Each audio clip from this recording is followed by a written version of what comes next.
在广州这座繁华又充满烟火气的城市里，生活着形形色色的人，每个人都怀揣着自己的故事与梦想，匆忙奔走在大街小巷。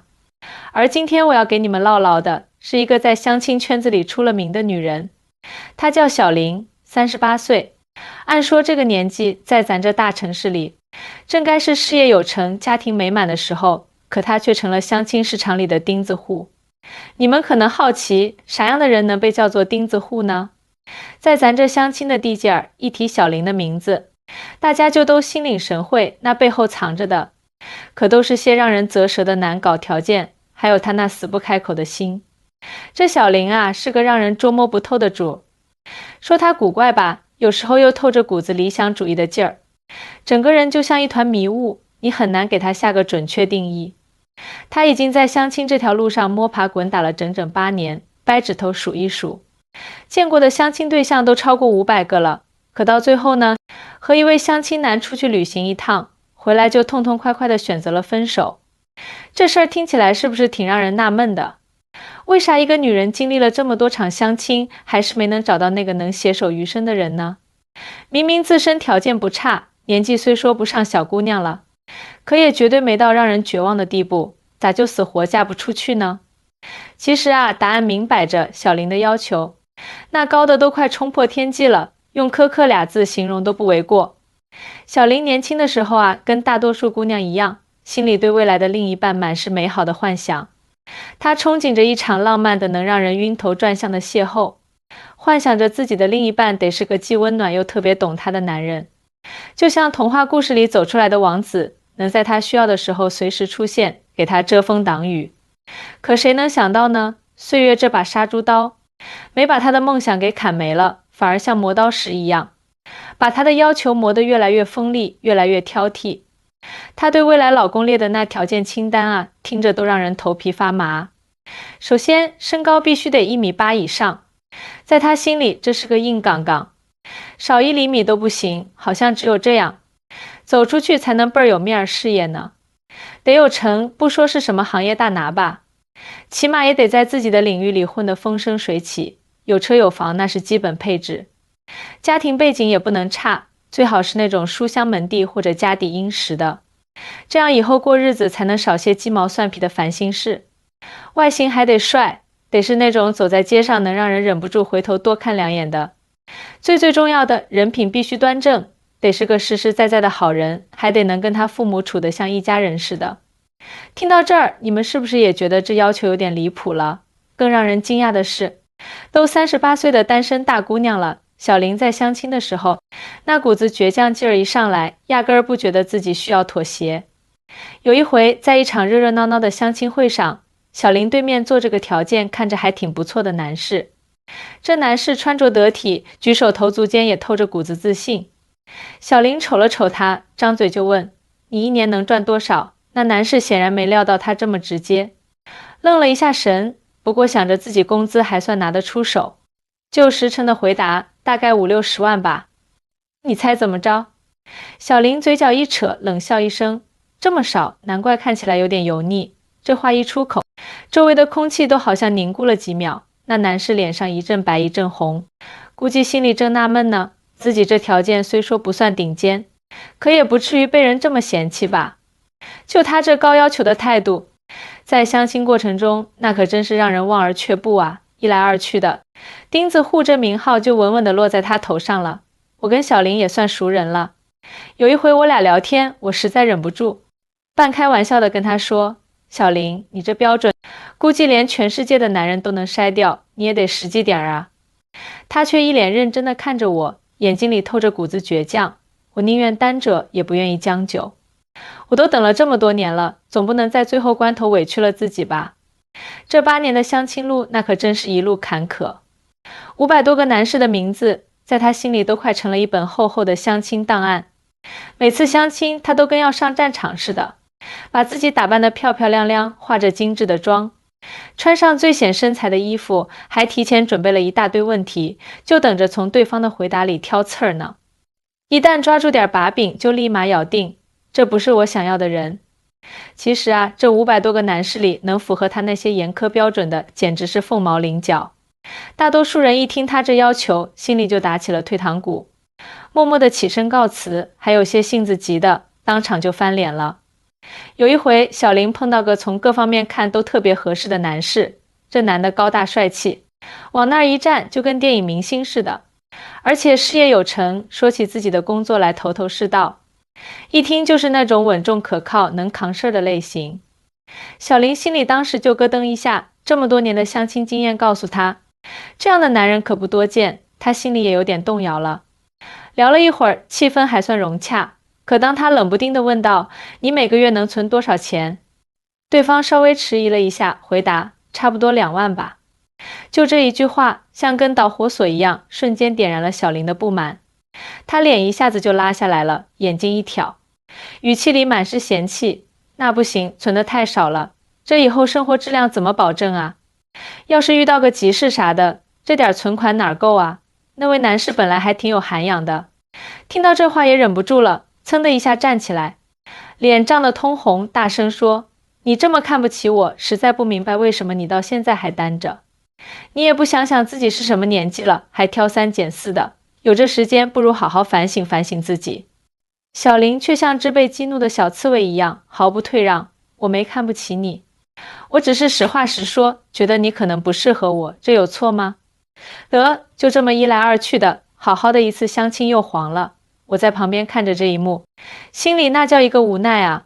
我太清楚小林的问题不在那些男人身上，而是他自己给自己筑起的那道高墙。每次相亲结束，我都忍不住安慰他：“小林啊，咱别再这么挑三拣四了，这世上哪有十全十美的人啊？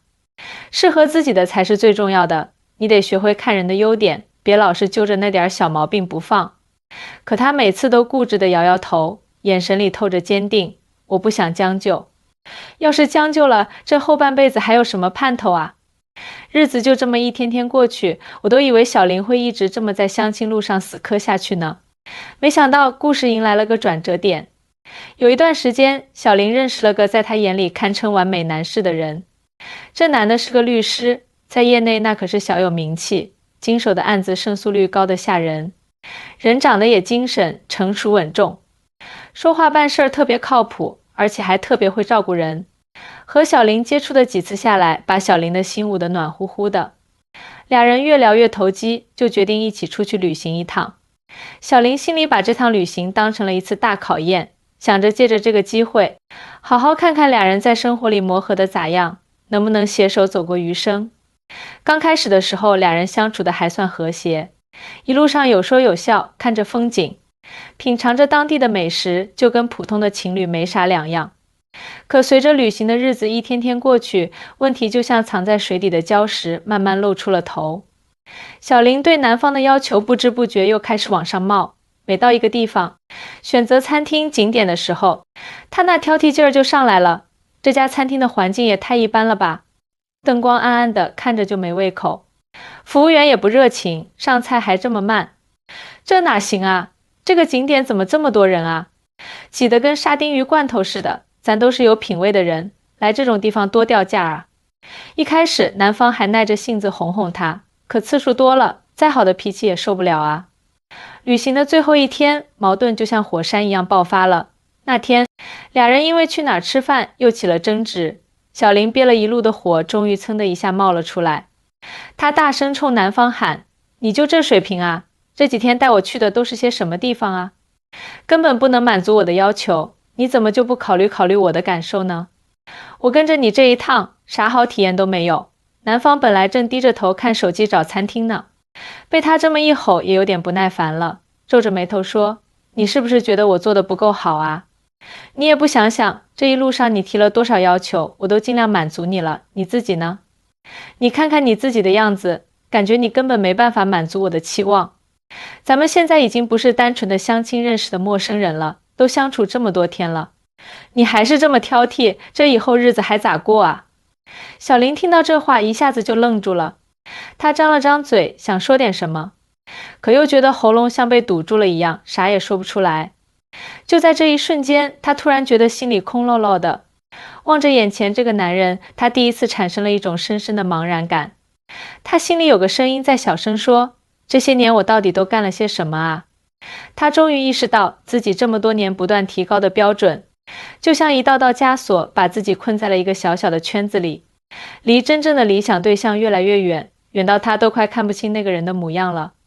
他站在那儿沉默了好一会儿，然后像是下定了决心一样抬起头，看着男方的眼睛，平静地说：“咱们分手吧。”男方显然也没想到他会这么干脆，愣了一下，不过也没多挽留，只是轻轻点了点头，说：“行，希望你以后能找到自己想要的幸福。”回到广州后，小林约我见面，我看着他憔悴的面容，心里一阵心疼，忍不住摇了摇头，说：“小林啊，你这趟旅行虽然结果不太好，可我觉得这分手其实是最好的结局了。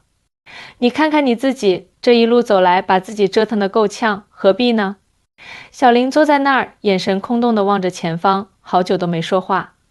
过了一会儿，他像是突然回过神来，转过头看着我，眼睛里闪着泪光，声音带着一丝颤抖：“丽姐，我现在心里乱糟糟的，我该怎么办啊？我感觉自己好像迷失方向了。”我叹了口气，轻轻拍了拍他的肩膀，说：“小林啊，你现在要做的，不是继续给自己垒那些高不可攀的标准，而是得学会接受真实的自己，看看自己到底是个什么样的人，有哪些优点，又有哪些不足。同时呢，也要学会接受对方的不完美，人无完人啊。每个人都有自己的小毛病、小缺点，这都很正常。婚姻不是一场完美的交易，不是说你列个清单，对方都满足了就能幸福一辈子。真正的婚姻是两个人在柴米油盐的生活里互相迁就、包容、理解，遇到问题一起解决，这样才能走得长远。”小林听着我的话，眼睛眨也不眨，像是在努力把这些话刻进心里。过了好一会儿，他微微点了点头，轻声说：“丽姐，我好像有点明白了。”从那以后，小林的生活慢慢有了些变化。他不再像以前那样整天一门心思地扑在相亲上，也不再逢人就念叨自己那些严苛的标准。他开始参加一些兴趣小组，学画画，练瑜伽。在这些活动里，他认识了不少新朋友，有男有女，大家一起交流心得，分享生活里的喜怒哀乐。有一回，他跟我兴奋地说：“丽姐，我发现原来生活里还有这么多有意思的事儿，以前我都错过了。”我看着他脸上重新绽放的笑容，心里也跟着高兴。这就对了，小林，你得好好享受生活，别再把自己逼得那么紧了。在一次绘画课上，小林认识了一个男人，叫阿强。阿强跟他以前相亲遇到的那些男人都不一样，他不是什么高富帅，就是个普普通通的上班族，在一家广告公司做设计，工资不算高，但他特别热爱生活，脸上总是洋溢着灿烂的笑容。俩人因为一幅画聊了起来，越聊越投机，发现彼此有很多共同的爱好，都喜欢看文艺片，喜欢周末去郊外走走，感受大自然的气息。阿强也知道小林的过去，他没有嘲笑他那些曾经的高标准，而是温柔地说：“每个人都有自己追求幸福的方式，以前的经历都是成长，现在咱们遇到了就好好珍惜。”小林听了这话，心里暖暖的，眼眶也有点湿润了。他想起以前自己错过的那些人，那些因为一点小瑕疵就被他否定的缘分，心里满是感慨。不过他也知道，现在最重要的是抓住眼前的幸福。随着时间的推移，小林和阿强的感情越来越好，他们一起去看画展，一起爬山，一起在厨房里研究新菜谱。虽然日子过得平淡，但每一天都充满了温馨。有一天，阿强带着小林回了家，见了自己的父母。阿强的父母都是朴实善良的人，对小林特别热情，拉着他的手唠家常，让小林感受到了久违的家的温暖。从阿强家出来后，小林靠在阿强的怀里，轻声说：“我从来没想过，幸福原来可以这么简单。”阿强紧紧地抱着他，笑着说：“以后咱们的日子还长着呢，会越来越幸福的。”小林的故事就像是一面镜子，映照出了很多单身人士在寻找爱情路上的迷茫与执着。